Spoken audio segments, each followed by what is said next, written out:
I've been exploring Napkin AI for a while now, and in this video, I'm giving you my honest and unbiased review. We'll cover everything from its core features to a few important considerations. So by the end of this video, you'll know if Napkin AI is the right visual AI tool for you in 2025. So what exactly is Napkin AI? Napkin AI is an innovative visual thinking and idea capturing tool designed to help you map out complex ideas quickly and clearly.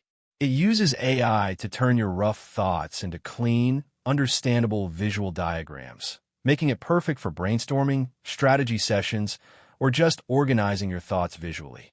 One of Napkin's standout features is its AI-powered idea expansion. You can jot down a simple thought, and Napkin helps you grow it by suggesting related concepts, drawing connections, and even visualizing potential outcomes.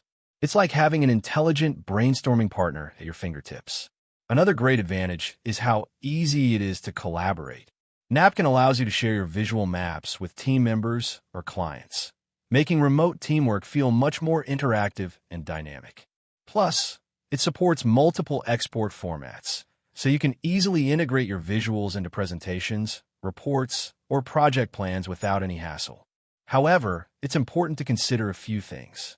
Some users have noted that while Napkin is great for high-level thinking, it's not yet a full replacement for more advanced mind mapping tools if you're looking for detailed project management features. Also, being a relatively new platform, you might experience occasional updates or changes as the tool evolves. Overall, Napkin AI is a fantastic choice if you're looking for an easy-to-use, AI-enhanced visual thinking tool that helps you capture and grow ideas effortlessly. As always, I recommend giving it a try and seeing how it fits into your workflow. Well, that's all for this video. If you found this helpful, make sure to give this video a super thanks by clicking on the heart icon to support the channel. And don't forget to hit that subscribe button. We'll see you in the next one.